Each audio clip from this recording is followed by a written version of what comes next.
చైతు సమంత విడిపోయి 2 ఏళ్లైంది. శోభిత ధూళిపాలతో Chaitu engagement simple గా జరిగిపోయింది. అయినా చైతును సమంత వదిలిపెట్టడం లేదు. ఈ పేరుతో చైతు జీవితానికి ఉన్న దగ్గర సంబంధం ఏంటి? ఆ కథ ఏంటో చూద్దాం. చైతు సమంత విడిపోయినా డివోర్స్ వచ్చినా వీళ్ళ గురించి ఏదో ఒక టాపిక్ వైరల్ అవుతూనే ఉంటుంది. చైతు శోభిత ధూళిపాల నిశ్చితార్థం జరిగిన తర్వాత కూడా సమంత టాపిక్ తెరపైకొచ్చింది.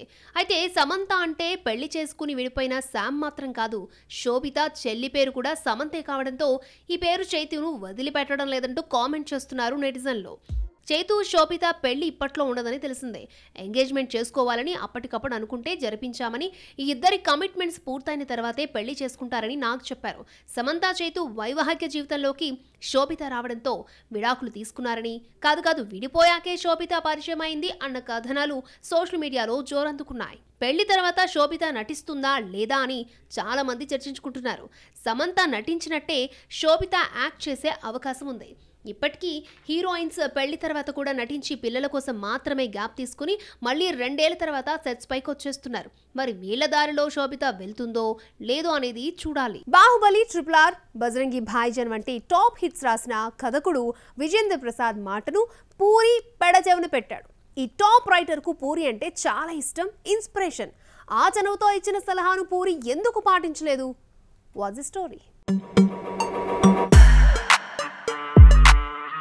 విజయేంద్ర ప్రసాద్ ఇంట్లో రాజమౌళి వంటి దర్శకుడు ఉన్న పూరి అంటేనే ఆయనకు ఇష్టం. తెలుగు సినిమాను పాన్ ఇండియా మూవీ చేసిన రాజమౌళి కంటే పూరి అంటేనే inspiration. Top writer Vijayendra Prasad screen సేవర్లో పూరి ఫోటో ఉంటుంది. ఎందుకంటే డైరెక్టర్ టెక్నిక్ అంటే తనకు ఇష్టమంటాడు ఈ స్టార్ రైటర్. పూరి అంటే విజయేంద్ర ప్రసాద్ కు ఇంత అభిమానం, ఇష్టం ఉన్నా డైరెక్టర్ పట్టించుకోలేదా అనిపిస్తోంది. లైగర్ ఫ్లాప్ తర్వాత విజేంద్ర ప్రసాద్ పూరికి ఫోన్ చేసి ఈసారి కథ రాసుకున్న తర్వాత తనకు చెప్పమని అడిగినా డైరెక్టర్ చెప్పలేదు. పూరి హిట్ కొట్టాలి, తన అభిమాన దర్శకుడి ఫ్లాప్ ను విజేంద్ర ప్రసాద్ చూడలేకపోయారు. కథలో ఏమైనా చిన్న లోటుపాట్లు ఉంటే సరిచేయాలనుకున్నా ఆయనకు పూరి కథ వినిపించకుండా డబుల్ ఇస్మార్ట్ తీసేశాడు.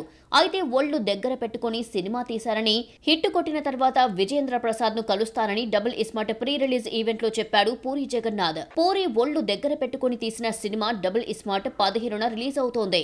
ఇస్మార్ట్ శంకర్ కు డబుల్ హిట్ అవుతుందన్న నమ్మకంతో ఉన్నాడు పూరి. అలాగే ఇంతవరకు తెలుగులో హిట్ లేని కావ్య తాపర్ ఆశలన్నీ పూరిపైనే. మహేష్, పవన్ సినిమాలు ఢీకొట్టి రచ్చ చేసిన సందర్భాలు లేవు.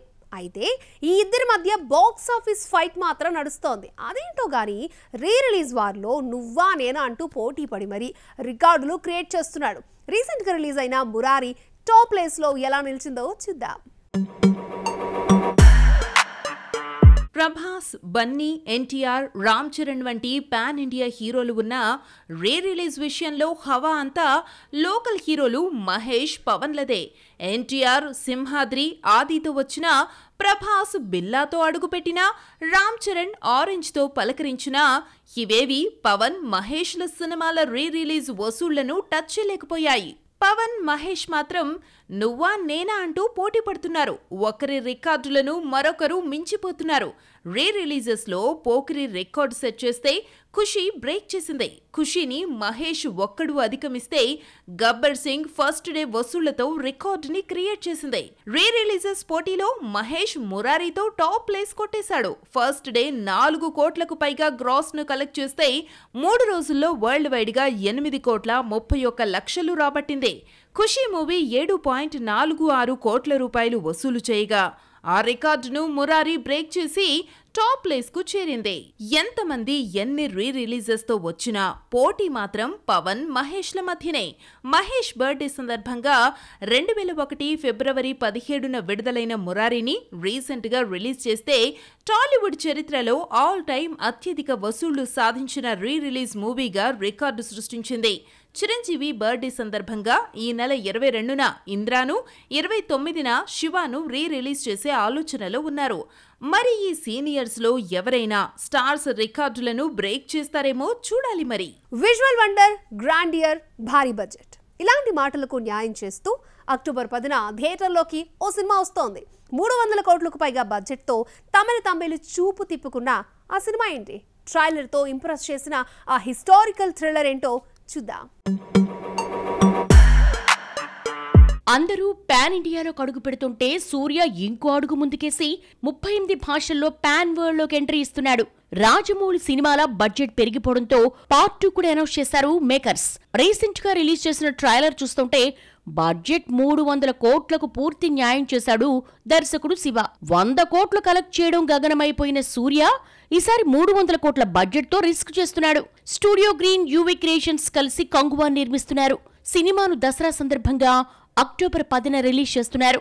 ఈ పాన్ ఇండియన్ మూవీకి సోలో రిలీజ్ అవసరం కావడంతో ఇదే రోజు రావాల్సిన రజనీకాంత్ వెట్రియాన్ వాయిదా పడింది. కంగువా అంటే అగ్నిశక్తి ఉన్న వ్యక్తి, అత్యంత పరాక్రమవంతుడు అని అర్థం. దర్శకుడు శివ తన సినిమాకు వి అక్షరంతో టైటిల్ ఉండేలా చూసుకుంటారు. సూర్య విషయంలో తన సెంటిమెంట్ ను పక్కన పెట్టాడు. ఈ క్రేజీ ప్రాజెక్టుకు దేవిశ్రీ ప్రసాద్ మ్యూజిక్ అందిస్తున్నాడు. Motion poster, title announcement video, glimpse, సిజిల్ video, latest గా ట్రైలర్ కు దేవిశ్రీ ఇచ్చిన బ్యాక్ డ్రాప్ ప్లస్ అయింది. హిందీలో 15న రిలీజ్ అవుతున్న చిన్న సినిమా బాక్స్ ఆఫీస్ ని షేక్ చేస్తోంది. అడ్వాన్స్ బుకింగ్స్ రికార్డులు క్రియేట్ చేస్తోంది. కల్కి ఓపెనింగ్ బుకింగ్స్ ను మించిపోవడం విశేషం. ఈ హారర్ థ్రిల్లర్ కు ఎందుకంత క్రేజ్? రాజ్ కుమార్ రావు, శ్రద్ధా కపూర్ జంటగా అమర్ కౌశిక్ డైరెక్ట్ చేసిన కామెడీ హారర్ చిత్రం స్త్రీ 2 2018లో వచ్చిన హిట్ సినిమా స్త్రీకి సీక్వెల్ కావడం, అందులోనూ ట్రైలర్ సినీ ప్రియుల్ని ఇంప్రెస్ చేయడంతో అంచనాలు పెరిగాయి. దీనికి తోడు తమన్నా ఐటెం సాంగ్ సీక్వెల్ కు హైప్ ని తీసుకొచ్చింది. స్త్రీ 2 అడ్వాన్స్ బుకింగ్స్ లో కల్కిని దాటేసింది. ఇప్పటికీ 20 కోట్లు వచ్చింది. ఇదే ఊపుతో కొత్త రికార్డులు క్రియేట్ చేసినా చేయొచ్చు. చిన్న సినిమాకు భారీ ఓపెనింగ్స్ ఈ మధ్య కాలంలో చూడలేదు. సల్మాన్, అమీర్, అక్షయ్ లాంటి హీరోలున్న సినిమాలకే ఓపెనింగ్స్ తగ్గగా ఈ హారర్ థ్రిల్లర్ మాత్రం బాగానే ఆకట్టుకుంది. డబ్బింగ్ మూవీ కల్కి తప్పితే హిందీలో సరైన హిట్ పడలేదు. స్త్రీ 2 అడ్వాన్స్ బుకింగ్స్ ఇప్పటికీ 20 కోట్లు దాటేయడంతో 30 కోట్లు వస్తుందని ఎక్స్పెక్ట్ చేస్తున్నారు. సినిమాను 14 ప్రీమియర్స్ తో రిలీజ్ చేయడంతో ముందు రోజు భారీ వసూలు రాబట్టే అవకాశం ఉంది. ఎట్టకేలకు తెలుగు సినిమా ఊపిరి పీల్చుకుంది. తెలుగు సినిమా హిట్ కొట్టి నెలన్నర దాటింది. ఎన్నో సినిమాలు వచ్చినా అన్ని చేతులెత్తేశాయి. చివరికి ఒక చిన్న సినిమా బాక్స్ ఆఫీస్ ని ఆదుకుంది. అంచనాలు లేకుండా వచ్చి మహేష్ బాబు ప్రశంసలు కూడా అందుకున్న ఆ సినిమా ఏంటో చూద్దాం. ప్రతి శుక్రవారం ఎన్నో చిన్న చిత్రాలు వస్తున్నాయి, పలకరించకుండానే వెళ్లిపోతున్నాయి. కమిటీ కుర్రాళ్లు కూడా ఇలాంటి సినిమానే అనుకున్నారు. పెద్దగా పట్టించుకోకపోయినా మౌత్ టాక్ స్ప్రెడ్ కావడంతో ఆ ఎఫెక్ట్ కలెక్షన్స్ పై పడింది. మొదటి రోజు కంటే రెండవ రోజు, రెండవ రోజు కంటే మూడవ రోజు వసూళ్లు పెరిగి బ్రేక్ ఈవెన్ అయింది. 11 మంది కొత్త హీరోలతో 4 డెబ్యూ హీరోయిన్స్ తో రూపొందించిన సినిమా కమిటీ కుర్రాళ్లు.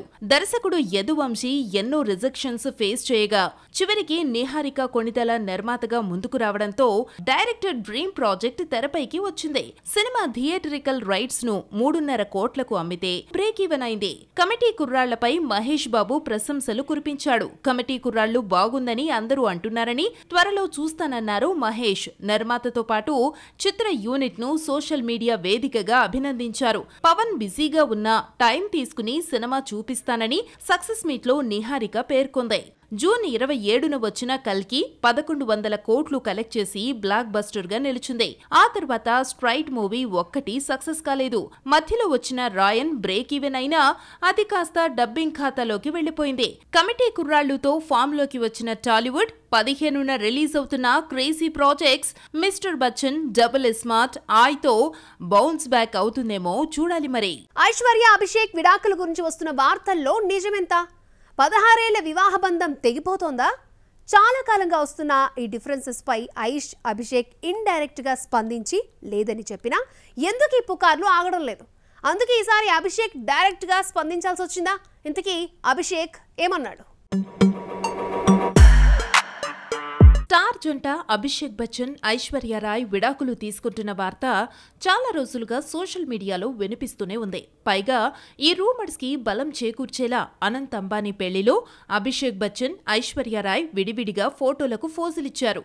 ఇంకేముంది, విడిపోయారంటూ ప్రచారం జోరుగా సాగింది. తమపై వస్తున్న విడాకుల రూమర్స్ గురించి అభిషేక్ బచ్చన్ క్లారిటీ ఇచ్చారు. అంబానీ ఇంట పెళ్లికి ఎవరికి వారి అన్నట్టు వెళ్లడంతో డివోర్స్ న్యూస్ ముదిరి పాకాన పడింది.